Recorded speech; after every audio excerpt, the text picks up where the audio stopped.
اللہ الرحمن الرحیم۔ حضرات محترم، دین اسلام میں بعض مہینوں کو دوسرے مہینوں پر، بعض دنوں کو دوسرے دنوں پر،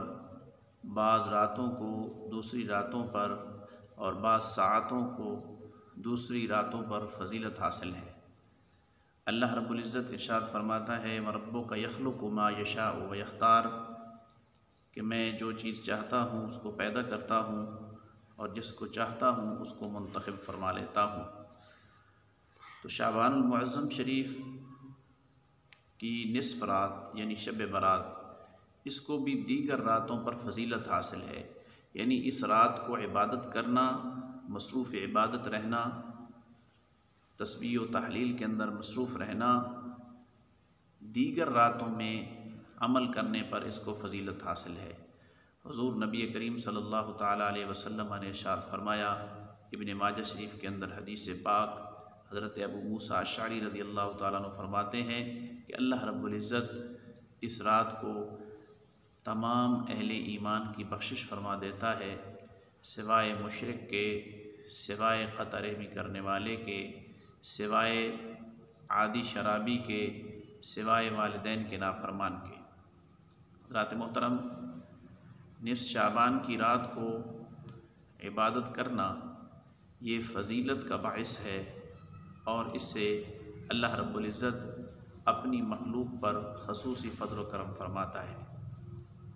حضرت علی المرتضیٰ شیر خدا رضی اللہ تعالیٰ عنہ فرماتے ہیں، ابن ماجہ و مشکاہ شریف کے اندر حدیث پاک موجود ہے، حضور نبی کریم صلی اللہ تعالیٰ علیہ وسلم نے ارشاد فرمایا کہ اس رات کو قیام کیا کرو اور دن کو روزہ رکھا کرو، کیونکہ اس رات کو اللہ رب العزت اپنی شان کے مطابق آسمان دنیا پر نزول اجلال فرماتا ہے اور اپنی مخلوق پر نظر رحمت فرماتا ہے۔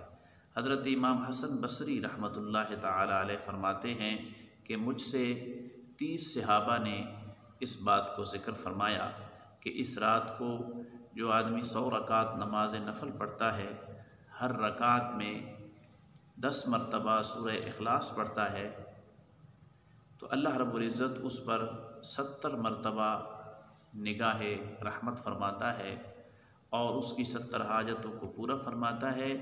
اور اس کی سب سے چھوٹی حاجت یہ ہے کہ اللہ رب العزت اس کی مغفرت فرما دیتا ہے۔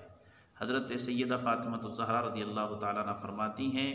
کہ جو آدمی اس رات کو 8 رکعت نماز نفل ایک سلام کے ساتھ پڑھے گا، ہر رکعت میں 21 مرتبہ سورہ اخلاص پڑھے گا،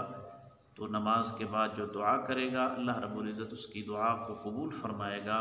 اور بروز قیامت میں اس وقت تک جنت میں داخل نہیں ہوں گی جب تک یہ نماز پڑھنے والے ان سب کو میں جنت میں نہ بھیج دوں۔ تو یہ رات نہایت برکت والی رات ہے۔ اس رات کو یاد رکھیے کہ آتش بازی کرنا، پٹاخے وغیرہ کرنا یہ شیطانی کام ہے، اور اسلام کے اندر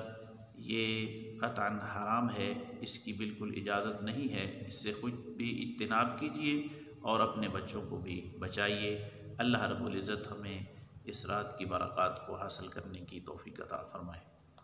ویڈیو پسند آئی ہے تو اس کو لائک کر کے اپنے دوستوں کے ساتھ واٹس ایپ اور فیس بک پر ضرور شیئر کریں، اور نیچے کمنٹ باکس میں ہمیں اپنی قیمتی اور بہترین تجاویز سے بھی آگاہ رکھیے گا۔ ہمارے چینل سحر لیا کو ضرور سبسکرائب کیجیے، اور اگر آپ چاہتے ہیں کہ ہر نئی آنے والی ویڈیو آپ تک فوراً پہنچے تو گھنٹی کے بٹن کو ضرور پریس کریں۔ تھینک یو، اللہ حافظ۔